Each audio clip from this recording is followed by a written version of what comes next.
자, 지금 사교육 문제에 대해서 싸움이 좀 붙었어요. 대략적으로 보수 언론들은 이 사교육 쉬운 수능을 갖다가 언급하고, 이 보수 언론들은 사교육 문제를 지적하고 쉬운 수능을 언급한 윤석열 편을 일단 드는 상황이에요. 그래서 일제히 조선일보는 수능에서 킬러 문항 뺀다. 학원들 킬러 문항 마케팅, 문제집 만들어 월 100만원씩 받는다. 킬러 문항을 사들이는 학원. 중앙일보는 사교육비 주범 지목된 수능 킬러 문항 뺀다. 당정 사교육비 경감 대책 발표. 폐지 예정된 외고 자사고는 존치. 모의고사 평가 책임지고 이규민 평가원장이 사임. 자, 그리고 킬러 문항은 결국 학원 대만 불린다. 수능 5개월 앞둔 혼란도 우려된다. 그래서 2% 3% 답하고 아니면 한 10% 안팎 답하는 이런 킬러 문항이 결국은 사교육을 강화시키는 역할을 하고 있다. 그래서 올해 교과 과정 밖의 킬러 문항을 수능에 안 넣는다. 사교육 카르텔을 빨본세곤하겠다는 윤석열과 수능 개수만으로는 사교육 못 바꾼다는 전문가 의견이 대립하고 있습니다. 그래서 킬러 문항은 학원 빼고 모두 희생자다라는 이야기도 있어요.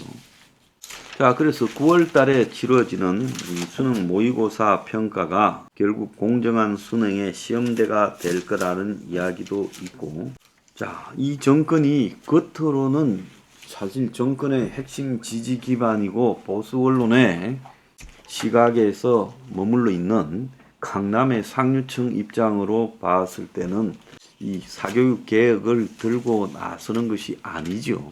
이 사교육 개혁뿐만 아니라 혁명21이 주장하는 혁명21이 사교육 개혁도 주장하고 아예 폐지하라고 했고, 그리고 사교육을 공교육 내로 흡수하라고 했고, 또 한편으로는 노조 문제. 그래서 같은 일을 하고 두 가지 임금을 받을 수 없다라고 이런 부분을 비판해 왔는데 노동부 장관이 똑같은 말을 했어요. 그런 걸 노조에서 해결해야 된다는데 지금 윤석열 정권의 딜레마라고 봅니다. 지금 윤 정권이 한국의 기득권 상류층, 강남으로 상징되는 사람을 위해서 강남으로 상징되는 그런 사람들을 위해서 거의 모든 부분에서 마음에 들게 행동해 왔는데 그 결과가 뭔가 하면 그 사람들 숫자가 얼마 안 된다. 제가 전에 한 150만 명 정도라고 하지 않았습니까? 그래서 많이 봐가지고 지방까지 딸딸 끌고 모아서 이 나라의 0.5% 계층. 그러니까 1%면 50만 명이고 5%면 250만 명. 한 250만 명을 위한 정책을 구사해 오고 있는데 그런데 실질적으로요. 이 사교육 지옥의 나머지 95%가 고통을 겪고 있다는 거예요. 대체적으로 윤 정권의 지지율이 가진 노력을 다해도 30% 중반대 근처에서 올라갔다가 또 내려오고 올라갔다가 또 내려오는 도드리 표를 면하지 못하고 있어요. 그러니까 이 제대로 된 지지 기반의 외연을 넓히지 않고 이대로 쭉 흘러가다가 총선을 치르게 된다면 그건 틀림없이 내년 총선에서 패배가 예상이 돼요. 수도권에서 지고 호남에서 지면 지는 거죠. 그러니까 윤 정권도 잘 알고 있을 거라 봅니다. 그래서 최근에 보면 이 수도권에서도 될 만한 강남이나 영남으로 사람들이 다 몰려들지 당선 가능성이 어려운 이 수도권 지역에는 거의 당의 인재들이 사라지고 있어요. 이게 뭘 의미하는 거겠어요? 내년 총선에 얼마 남지 않았는데 현 상황으로서는 검찰 수사를 통해서 야당을 끝을 낼 수 있다고 봤는데 그것도 안 된다는 거예요. 그러니까 윤 정권이 개혁 3가지 목표를 내걸었죠. 연금 개혁. 근데 연금은 개혁해봤자 솔직히 표 얻을 게 별로 없고 노동 개혁하자니 민노총이나 한국노총이 너무 부담스러운 상대고 그러니까 제일 만만한 게 이 학원 재벌과 일타 강사들이 있는 사교육을 개선하는 게 제일 만만하다라고 생각을 했을 거라고 봅니다. 근데 이것도 자신들의 오리지널 기반이 이 강남 상류층에 있다고 보면 이것도 완전히 그냥 사교육을 폐지해버리고 대학 입시를 갖다가 전부 수능 시험만 쳐서 가는 정시 100%로 만들어버리고 입학 사정관이나 스펙이나 뭐 학생 종합 기록부 이런 것들 다 없애버리고 대학별 자체 논술 고사도 없애버리면 그야말로 누가 제일 화가 나겠어요? 이 강남 상류층들이 제일 화가 날 거예요. 그러니까 그 사이에 교묘한 접점에서 대중들에게 점수를 달라고 만들어낸 게 쉬운 수능을 내자라고 선정한 거라고 봐요. 그런데 우리가 어떤 전략의 목표가요, 투명해야 그 싸움에서 이길 수가 있어요. 그런데 윤 정권이 단순히 오늘날 학교 교육의 문제에서 지금 봐요. 자사고, 외고, 국제고 등 특목고를 존치시키겠다 했어요. 이건 뭘 의미하겠습니까? 그래도 한국 사회의 상류층들의 입장을 존중하겠다는 거예요. 그러면서 또 다른 한편으로는 이 수능 문제에 손을 대어서 거기에 온갖 뭐 강한 발언을 다 합니다. 애들에 대한 불공정 행태다. 애들 가지고 장난치는 거다. 사교육비의 주범이다. 숫자가 엄청나게 많은 중산층과 서민층의 입장으로 보면 이 사교육비 때문에 죽을 지경이죠. 그래서 그 사교육비 문제를 둘러싼 이 내용에 보면 자녀 둘이 키우는데 280만 원이 들어간다는 이런 기사까지 포함해서 이 사교육에서 나타나는 온갖 문제들, 뭐 학원이 문제집 장사를 한 개 킬러 문항 문제집에 100만 원씩 월 받아 먹는다. 이런 것들이 이제 지적을 하고 있는 거예요. 근데 이 싸움에서요, 윤 정권이 이기기가 상당히 어렵게 돼 있다는 거예요. 왜? 아니, 사교육을 완전히 그냥 철폐하는 쪽으로 가겠다라고 하는 것도 아니고, 대학 입시를 단순하고 투명하고 공정하게 만들어서 지금 누구나 대학 입시를 누구나 다 대학을 어떻게 들어가는지 완벽하고 간단하게 알 수 있도록 만들겠다라는 것도 아니에요. 그러니까 궁극적으로 지향하는 게 신분 세습의 원인이 되고 있는 이 사교육 문제를, 그리고 대학 입시 문제를 같이 묶어서 철폐하고 투명하게 오직 실력에 의해서만, 그것도 사교육이 아닌 학교에서 배운 실력에 의해서만 대학을 가게 하겠다라고 하게 되면 아마 한국의 이 상류층들이 다 들고 일어나서 난리가 날 거예요. 그럼 윤 정권은 상류층한테도 버림을 받을 수 있고, 지금 이런 정책을 추구해서 그 사교육 일타 강사나 학원 재벌들을 공격하는 윤 정권에 있는 사람들조차도 자기들이 이렇게 되는 것을 원치 않을 거라고 보여요. 그러니까 이 싸움이 매우 제한된 명분으로 제한전을 벌리는 속에서 윤 정권이 이길 수 있겠느냐. 그러니까 지금 미디어 오늘의 보도에 보면 이 지금 사교육 문제에 대한 윤 정권의 입장을 다루고 있는데, 일타 강사 사진 내에 걸고 조선은 호화로운 생활 과시한다라고 말하고, 경향은 고개 숙인 이주호 머리는 용산을 향하고 있다.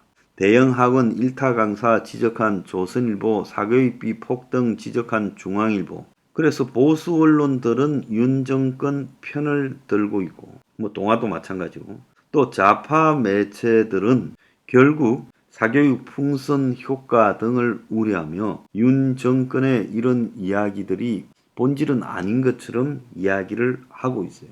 심지어 수험생 수능 코앞에 폭탄 투척 망했다, 학부모 멘붕, 이런 제목을 단 기사를 경향신문이 지금 보도를 했고요. 혼돈의 교육 현장, 애들만 불쌍하다, MBC 뉴스. 수능 킬러 문항 배제 등 급조 지침에 수험생 교육계 멘붕, 노컷 뉴스. YTN 초대형 변수의 수험생 학부모 혼란, 사교육 의존 더 높아질 것. 초등 남매의 월 280만원, 윤 질탄 사교육비 10년 새 최대 폭등, 물가 5% 오를 때 사교육비 11% 올랐다인 중앙일보입니다. 그래서 언론들이 자신의 입장에 따라서 전부 지금 각계적인 입장을 보이고 있어요. 자, 언론들이 자기 언론의 성격에 따라서 전부 다른 입장을 보이고 있어요. 한국일보는 어중간한 입장답게 킬러 문항 배제 방향은 맞지만 사교육비 증가 풍선 효과 막을 수 있을까? 요렇게 지금 또 글을 올렸어요. 자, 윤이 분노하니까 교육부의 국장도 지금 바뀌고 이 수능 출제하는 이 평가원장도 돌연 사임했는데 결국 미디어 오늘은 윤의 이 수능 발언에 대해 수능 창시자가 수능 문항 고친다고 사교육 안 생기나 5개월 남겨놓고 수능 5개월 남겨놓고 문제 건드려 더 혼란하다. 이렇게 지금까지 말을 하고 있어요. 결국 미국이요. 이 사교육 문제가 심각해지면서 대입 부정까지 등장하고 신분 세습의 지금 미국 교육이 거의 신분 세습의 대상이 되어버렸죠. 기회의 나라 미국이 오늘날 이 꿈을 다 상실해버린 채 그야말로 교육 과정이 불공정해서 신분이 세습되는 그런 나라가 되어버렸습니다. 근데 한국도요. 결국은 사교육이 그야말로 출발선상부터 불공정한 그런 환경 이걸 갖다가 만드는 주범이에요. 그럼 사교육은 저는 범죄다라고 생각하고 사회 악이라고 생각합니다. 왜 우리가 킬러 문항을 알 필요가 있어요? 저는 대학 졸업할 때까지 학교에서 배운 지금 초등학교 6년, 중고등학교 6년, 대학 4년 그럼 얼마입니까? 16년에다가 대학원 2년까지 8년을 공부하는 동안에요. 대학원까지 초등학교부터 유치원까지 포함하면 19년을 배우는 동안에 써먹은 게 없습니다. 학교에서 배운 것을 사회생활할 때 써먹을 일이 하나도 없었고 수학은 사칙 연산만 하면 되고 국어는요. 그 학교에서 배운 그 잡다한 내용들 교과서 밖에 있는 내용들을 한 번도 써먹을 일이 없었고 영어는요. 어쩌다가 간단한 영어 정도 외에 써먹을 일이 없었습니다. 그래서 왜 이렇게 킬러 문항을 전 국민이 배워야 돼요? 심화된 부분은요. 그 부분과 이해관계가 있는 사람만 배우면 되지요. 전체적으로 어렵게 공부를 왜 해야 되는지 그렇지 않습니까? 그리고 학교에서 진짜 가르쳐야 될 것은 이 세상을 살아가는 지혜가 중요하지 이런 잡다한 지식들이 뭐가 중요합니까? 이런 잡다한 지식은 세상 사는데 아무런 필요가 없어요. 차라리 금융 공부도 시켜주고 세금 공부도 시켜주고 부동산이나 주식 투기의 위험성도 교육시켜주고 이런 것들이 훨씬 유용하지 않겠어요? 한 사람의 일생의 수입의 변화를 갖다가 교육시키고 그리고 국가의 정체성과 역사적 정체성을 가르치는 게 더 중요하지 않겠나 이런 생각을 합니다. 그 정직도 가르치고요. 윤 정권이요. 이 사교육 문제를 지지율을 높이기 위해서 들고 나왔지만 핵심적인 부분을 가지고 이 개혁하겠다고 하지 않는 한 이 싸움이요. 별 재미가 없을 걸로 보여요.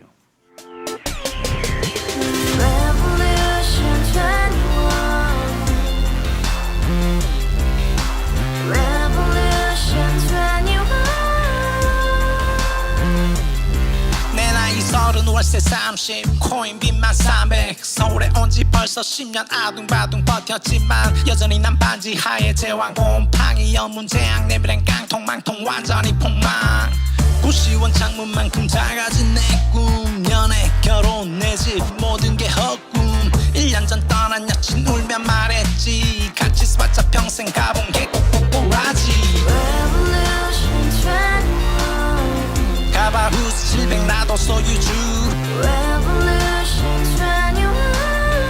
가바후스 700 나의 소유주 택시기사 우라부지 마트캐셔 울어문니 우리 집안 다 털어봤자 후줄 그래 개선민 내 미래 거기서 팍 끝난 거지 팍더 이상 노력 따윈 괴물이 스펙 찾아서 말리 비오는 날 알바 잘려 맨날 학원 날 개쳐 발려 밤비 내리는 양화대교 홀로 걷고 있을 때 현수막에 아로 새겨진 평당 700짜리 아파트 다같이 소리 질러 혁명 21 가바후스 700 나도 소유주 가바후스 700 나의 소유주 Together in the house, brand new day, and your dream had just begun. Revolution 21, only open happiness. 너의 곁에 내가 영원히 함께. 지금까지 정치인들 입만 열면 찝찝찝 개소리 멍멍멍 쳤다 하면 뻥 잘난 부모 만나 잘난